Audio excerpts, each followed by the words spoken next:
ter animal de estimação é uma coisa muito gostosa, o carinho, a relação. Agora imagina um animal que além de tudo é seus olhos. Eles são absolutamente surpreendentes, né? São surpreendentes.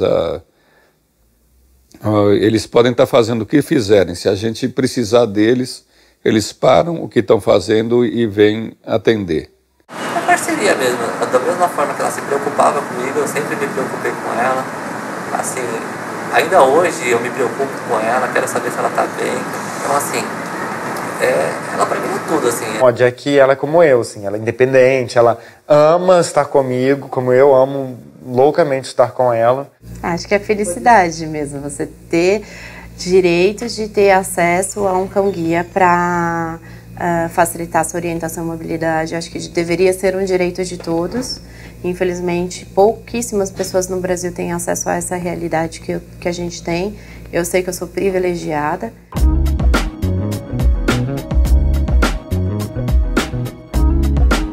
Escolhi ter um cão-guia porque eu conheci o trabalho deles através de outras pessoas cegas e achei muito bacana a independência que o cão traria na minha vida. E aí eu me lembro que foi assim, no dia que eu fiz 16 anos, no meu aniversário de 16 anos, eu entrei no site para me inscrever na escola de cães-guia. E aí foi coisa assim de mais ou menos uns 2 anos para eles aprovarem todo o procedimento. E eu fui buscar um cão-guia em julho de 2004. O Brock foi também pelo Íris em 2007. Em maio de 2007, no caso, eu fiz o procedimento, eu e mais 3 colegas, cada um obteve um guia. Eu vou fazer 60 anos em novembro e uso o cão-guia desde 1974, quando eu tinha 18 anos. Ele é melhor que o Janequine, que era a minha bengala. Olha que para ser melhor que o Janequine é difícil. Então o cão-guia, ele traz a vantagem de ser um companheiro, a vantagem de socialmente abrir muito espaço, ainda mais se a pessoa é mais tímida, né? Na verdade, as pessoas acabam conversando mais com a pessoa cega quando tem o cão. Eu te digo, 70% do cão-guia certo, é a inclusão social, e os outros 30% são o ato físico de guiar. A bengala, né, ela é do mundo do cego, né, não faz parte do mundo das outras pessoas. Agora o cachorro não, o cachorro está aí presente em toda a sociedade. Então as pessoas elas vêm com outros olhos, vêm falar do cachorro que tem em casa, que acha legal. Então assim, ela ajuda também nessa relação, na inclusão social da pessoa. Uma das funções do cão-guia, além de auxiliar o deficiente visual na locomoção, é também essa questão da aproximação das pessoas, né? Do social mesmo, né? Então ele acaba propiciando, né, essa sociabilidade que uma pessoa sozinha com a bengala talvez não tenha tanto, né? É uma coisa muito interessante, o fato de a gente estar com cão-guia, mesmo eu quando estou sozinha passeando com eles, sempre aproxima mais as pessoas. O Y, por exemplo, que é o cão que está aposentado, a carinha dele atrai muito, porque ele tem cara de bonzinho mesmo, né? Então, o pessoal vem de longe, já vem sorrindo, fazendo aquela cara assim e tal, doido para conversar com ele. Então, é muito legal essa relação com os cachorros. Teve situações, por exemplo, de eu estar andando com a Zane e eu corria bastante do pessoal começar a mexer com ela sem falar com a gente. Então, algumas pessoas faziam carinho, outras pessoas sem a gente perceber mesmo, né? Que às vezes você está aguardando uma condução, quando ela está parada, eu não consigo perceber que tem alguém mexendo nela. É importante chegar e perguntar para o deficiente visual se ele está precisando de ajuda, como que tá tudo legal, né? Mas tem que tomar cuidado para não, às vezes, não causar até uma invasão de privacidade. Aqui no Brasil, as pessoas humanizam demais o cachorro. Eu não estou dizendo que é errado você dar carinho, mas você tem que dar disciplina para o cachorro. Então a Júlia, ela é fofa, ela é linda, mas ela comete erros também, ela apronta. e por vezes eu tenho que corrigi-la. E as pessoas às vezes atrapalham, dizendo que você está judiando, ou a pessoa está ali, você está ali num momento crítico para pegar o metrô, a pessoa quer, vem e põe a mão na cabeça dela. A Júlia, ela é muito centrada, ela distrai pouco, né? Mas ela é um cachorro. As pessoas que em teoria pensariam mais do que ela, né, poderiam auxiliar, né, e entender que um cachorro de assistência não pode ser distraído. Um exemplo assim básico da mudança da qualidade de vida. Então, o cão-guia, as pessoas acabam se aproximando, às vezes de forma errada, no cachorro, ele está trabalhando, né? Mas então o usuário recebe uma série de orientações de como lidar com essas situações dos leigos que têm a curiosidade. Se você está só com a bengala, o máximo que as pessoas fazem é perguntar se você precisa ir ao banheiro. Eu acho que isso diz tudo. Num caso, você é visto como um ser independente, um camarada produtivo, e da outra forma você é visto como uma pessoa que precisa de ajuda. Essa é a grande distinção. Quando eu tinha bengala, eu andava para o necessário, vamos dizer assim. Então, eu precisava ir trabalhar. Então, era um percurso que eu fazia ali, né, com todas as dificuldades. Tinha que depender de funcionário do metrô para embarcar, para desembarcar. Às vezes demorava, você ficava ali na plataforma esperando. Batia a cabeça às vezes já cheguei a ter problemas de bengala quebrada no meio do caminho. Enfim, tinha uma série de obstáculos. Então, assim, andar era uma obrigação para mim, caminhar na rua. Difícil, porque eu não pensava em usar bengala nunca, mesmo com baixa visão. Muitas pessoas com baixa visão usam bengala, mas eu não usava, não. E aí, quando eu fui, né, apresentada, eu achava aquilo um trambolho. Então, muitas vezes a pessoa cega ou com baixa visão profunda, que precisa da bengala para se locomover, ela pensa que se ela optar pelo cão-guia, ela não precisa aprender as técnicas de orientação e mobilidade com a bengala, e não é verdade. Mas, assim, hoje para mim é normal. Eu até brinco que a bengala, às vezes, é uma varinha de condão, abre algumas portas. Eu sempre fui uma pessoa muito independente, uma pessoa que gosta de buscar meus objetivos, não gosto de depender muito das pessoas, tal. E aí eu estava internado e não conseguia mais enxergar, e aí eu fiquei, poxa, e agora como é que eu faço para conseguir me virar sozinho? E aí veio a primeira ideia que veio na minha cabeça realmente foi a bengala, né? Que na onde eu fiz o treinamento para usar bengala, os professores até se admiraram que eu fui o primeiro aluno que chegou lá e falou, eu quero uma bengala. Porque ninguém gosta de usar bengala, né? A caminhada com o cão, ela já flui melhor, porque ele percebe os obstáculos e ele desvia dos obstáculos para você. Então, muitas vezes você acaba não percebendo que ali tinha um buraco novo ou um obstáculo novo, porque ele já vai achar o melhor caminho e vocês vão seguir naquele melhor caminho. Então, orelhão, caixa de correio, é bem comum você bater quando você está de bengala. Com o cão, não, porque ele já desvia a pessoa daquele obstáculo que a bengala não pega, né? O treinamento começa até por socialização, né? Onde ele vai ser um cão com 2 meses até 1 ano e um pouco. Ele vai ser exposto ao nosso dia a dia, aquilo que a gente faz, aquilo que... os sons dentro de uma casa. Tudo isso faz parte do que poderia ser chamado de treinamento, mas para nós é socialização. Mas então é feita ainda uma seleção nesses filhotes. O ideal é que eles então fossem para uma família socializadora a partir de mais ou menos 60 dias de idade até por volta de 1 ano. Essas famílias vão receber orientação de como estar cuidando desses filhotes, para eles terem um bom desenvolvimento físico e psicológico, e ainda na questão deles estarem entrando com esses cães em todos e quaisquer lugares. Primeiro a gente tem que saber do histórico de saúde, né? Então pais, avós, o que eles carregam na genética. Uma vez isso estipulado e que está tudo seguro, a gente quer um cão que tenha um temperamento entre submissão e dominância, um temperamento mediano.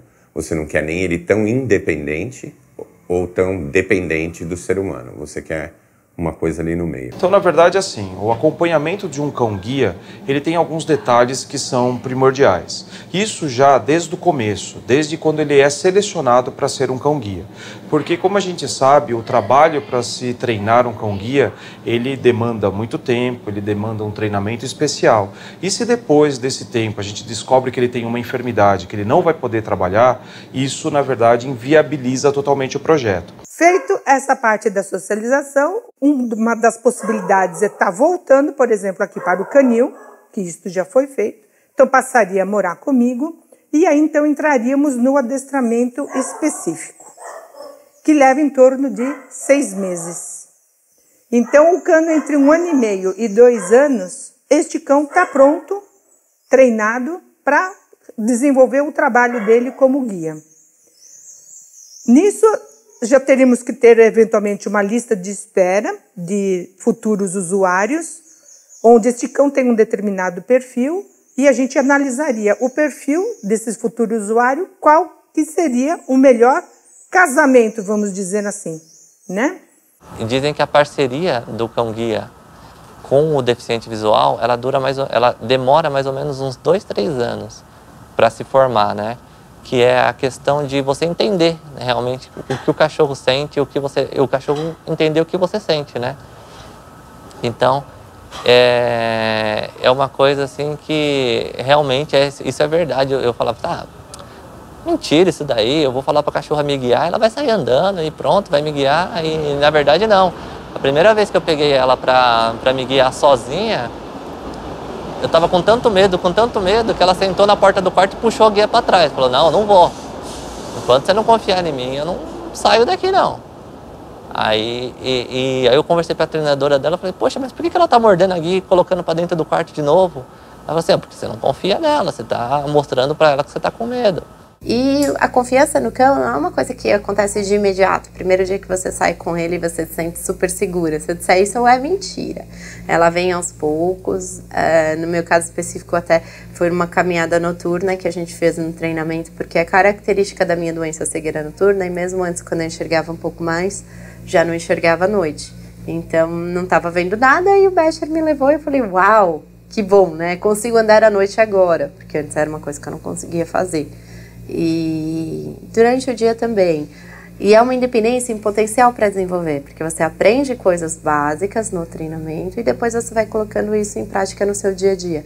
O processo ao longo do treinamento é mostrar, cobrar, dar suporte e deixar trabalhar sozinho e ver quais são os erros que faz, né? Então, essa sensibilidade é da pessoa que está treinando o cão. Mas assim, é bom você, assim que você sai de casa, conversar com seu cachorro, falar, ó, cara, hoje a gente vai a tal lugar, não sei o quê, vamos indo lá, e você vai repetindo a mesma palavra várias vezes. Então, se eu quero ir no metrô, eu falo, vamos no metrô hoje, vamos conversar, vamos caminhando pro metrô. Como é que você gosta de ir pro metrô? Você sabe o caminho pro metrô, não sabe? Então, eu vou repetindo aquilo várias vezes, para que ela vá se acostumando com a ideia de para onde eu tô indo, sabe? E aí ela vai reto, enfim, ela vai se achando o caminho. Mas assim, sou eu que tenho que dizer reto, direita, esquerda, é sempre o cego que tem que conhecer o caminho, entendeu? A minha história com o Boris aconteceu em 2000, a gente está hoje em 2015, né? E foi uma mudança muito grande, né? Tanto a gente conseguiu elaborar leis, a gente conseguiu fazer com que as pessoas saibam, hoje quase todo mundo sabe o que é um cão-guia, né? Então foi uma mudança bastante grande num tempo relativamente curto.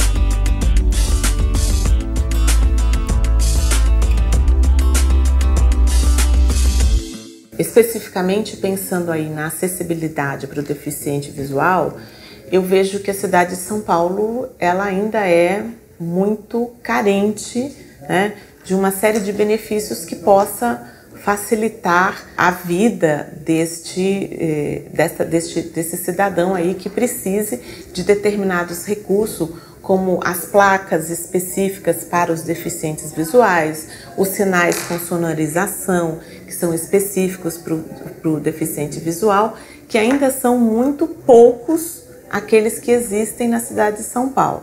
Então, uma coisa que é complicado é a selva aqui de São Paulo, que é muito complicado. As pessoas, além de não ter cuidado desde o projeto das calçadas, agora que está começando, né? O grande fluxo de pessoas mesmo, que passam correndo. Então, tudo isso são obstáculos que a pessoa cega ela tem que passar. E um cão-guia, ele faz com que isso seja muito mais fácil. A acessibilidade em São Paulo é um lixo, né? Porque aqui em São Paulo o pé humano não é visto como transporte. A acessibilidade nas calçadas é simplesmente impossível, não existe. Então, quer dizer, o cão-guia ajuda demais nisso. Porque nós temos degraus nas calçadas, o pessoal fala em buraco, mas o buraco não é o problema são os degraus. E o cão, ele faz o papel dele, ele entende isso, ele faz o papel e a gente anda como se enxergasse. Hoje, dizer que metrô, né, e o transporte público está preparado para nos receber como por pessoas com necessidade especial, só o surdo se vira melhor.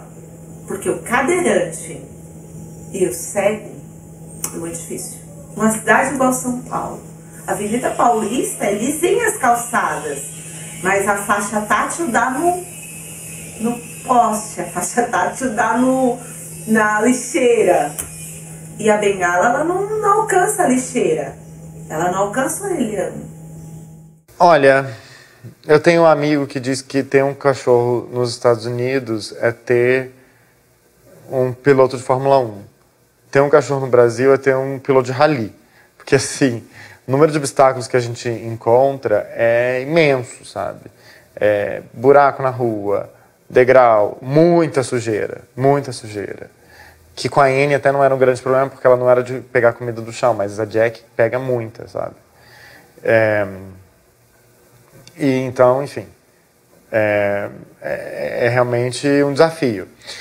Agora, São Paulo tem uma grande vantagem que as pessoas são muito mais educadas, né? As pessoas são muito mais solícitas e gentis, e até demais. Elas te oferecem ajuda às vezes quando você não quer e elas ficam ofendidas quando você fala, não precisa, obrigado. Na verdade, táxi é um grande dificultador mesmo, né? Assim, não é uma coisa simples. É muito comum você receber recusa de taxista, de não querer levar o cachorro.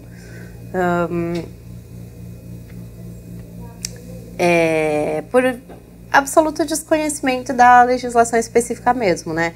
A gente tem a Lei 11.126, de 2005, que estabelece que a pessoa com deficiência visual acompanhada do seu cão-guia pode entrar em qualquer lugar, público, privado. O pior que existe é o taxista. O taxista, ele não se entende como um permissionário de um serviço público. Para ele, o carro sendo dele, ele é dono do negócio. Ele não entende que o dono do negócio é a prefeitura. Ele acha que ele é o dono do negócio. Então, ele escolhe quem ele quer pôr no carro e tal. Isso tem melhorado muito, viu, gente? E o gozado é que eles dão as mais diversas desculpas, né? Não, o dono do carro não permite, eu só alugo o carro. Aí teve uma vez que eu sentei no para-choque de um e ele não podia sair. E daí veio um policial, perguntou o que era, eu pedi para ele pedir o documento do carro e era do próprio, né? Aí nós fomos para a delegacia, eu dei queixa por falsidade ideológica, porque ele mentiu, ele disse que o carro não era dele. E ele, na cabeça dele, isso não era crime, você compreende? Certo? O importante é a gente falar que, assim, eu não estou com o cachorro porque eu quero, não é uma coisa assim que é um passeio, né? Eu preciso do Becher, ele é uma ajuda técnica, como é definido na legislação. Então, acho que falta um pouco de orientação nesse sentido, né? Do porquê o cão está junto com você, o quão importante ele é E às vezes de consciência da pessoa de se pôr no seu lugar, porque hoje sou eu, mas amanhã pode ser o motorista do táxi, né? Eu enxerguei mais um dia. Tem um que eu chamo sempre, que é o Seu Domingos, que é uma pessoa excepcional. Ele carrega um lençol no porta-malas dele, que ele forra o banco para o Becher deitar em cima, porque ele fala que o Becher tem que ir em cima do banco. Aí ele tira o lençol, ele lava, guarda, depois ele usa de novo. Então, assim, acho que como tudo na vida tem os dois lados, assim. Mas que dá muito problema, dá. Isso é verdade. A maioria não gosta de transportar cachorro. Por causa do pelo, por causa do cheiro. Eu tenho um perfuminho aí. Depois que o Brecher sai, eu pego aquele perfume e passo no carro. Tira todo o odor de cachorro.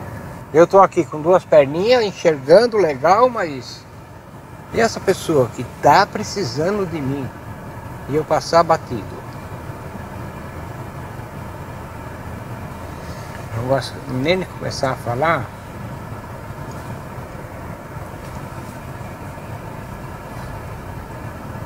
Sabe, que já me revolta, assim. Eu fico me emocionando, sabe? A falta de compreensão das pessoas. Falta de educação, né? É bem grande também as responsabilidades, né? De escovação, manter ela limpa para ela poder entrar nos lugares, recolher o cocô, tá sempre com um saquinho, tá sempre com a documentação dela, senão eu perco o direito de entrar nos lugares. Do mesmo jeito que as instituições, né, os restaurantes, táxi, loja, têm o dever de me deixar entrar, eu tenho o direito de manter o cachorro em condições de entrar e tá com a documentação do cachorro em dia também.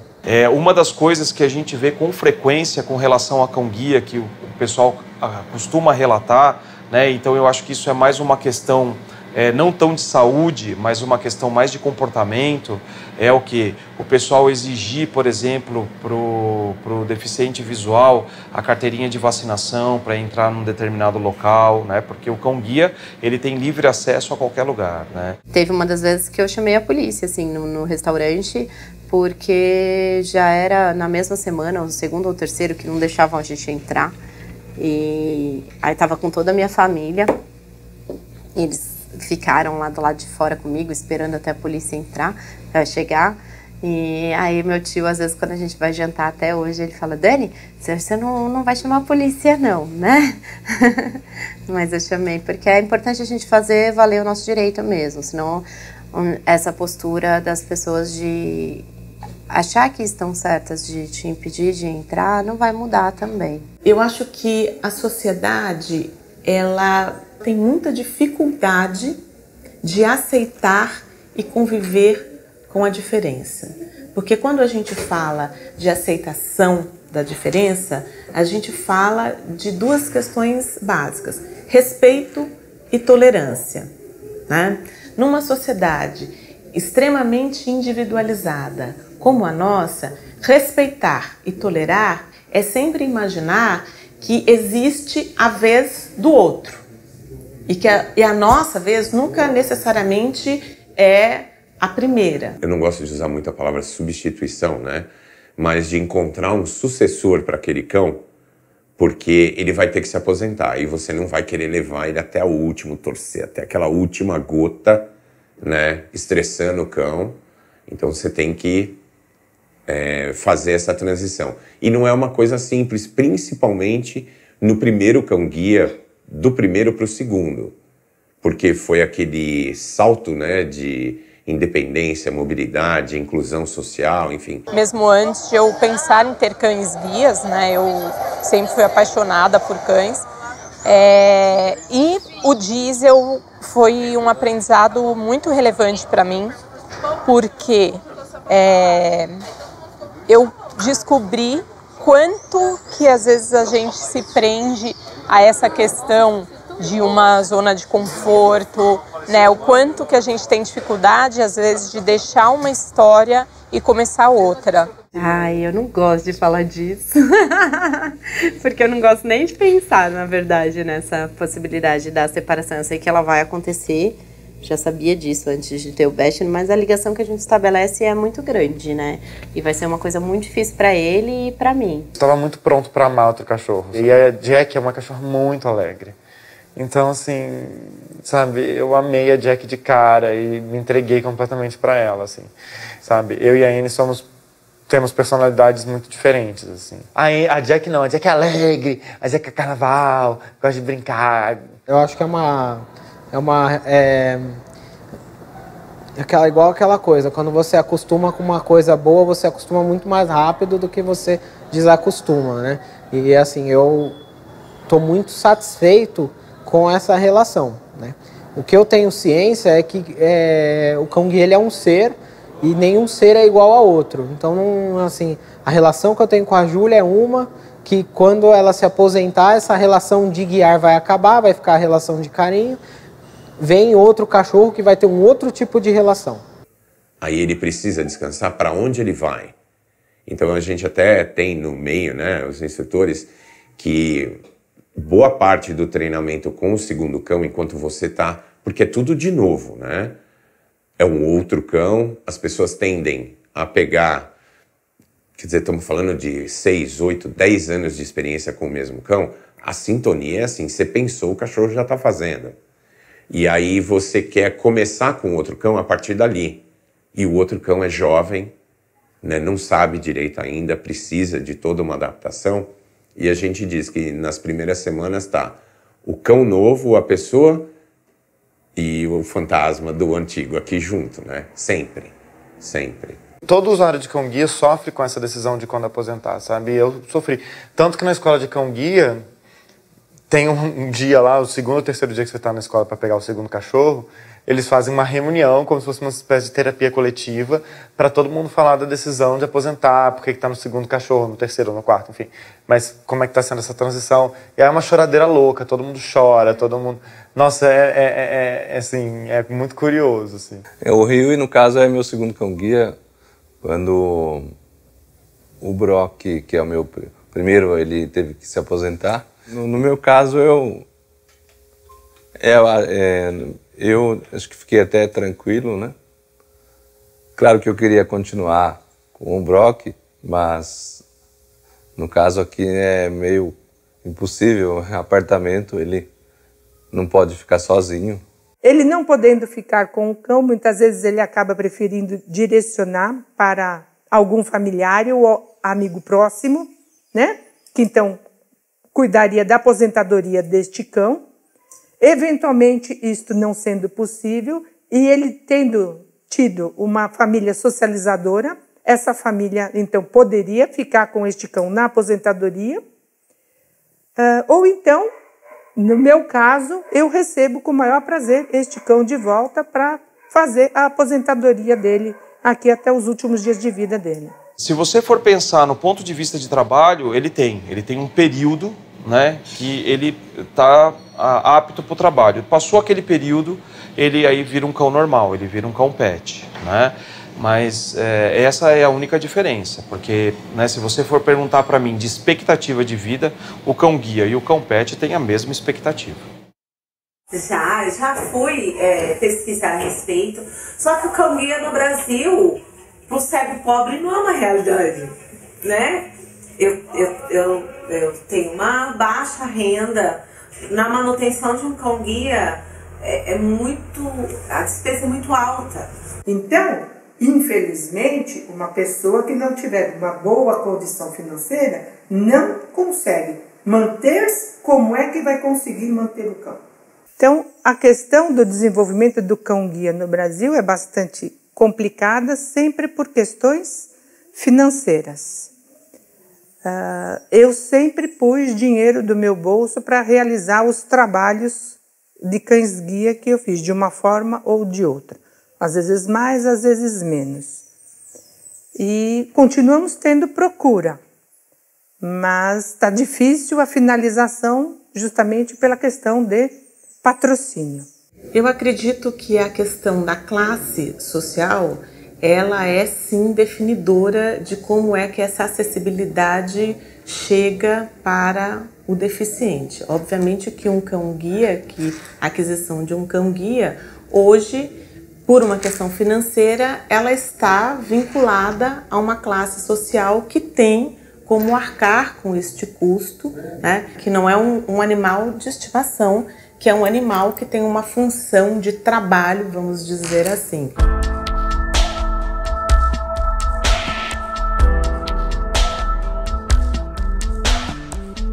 Eu acho que todo cachorro, o sonho dele seria ser cão-guia, porque qual cachorro que pode estar aqui com a gente no café, com seu dono, pode ir no teatro, no restaurante, no avião, enfim, todos os lugares que a Júlia já foi e ainda vai.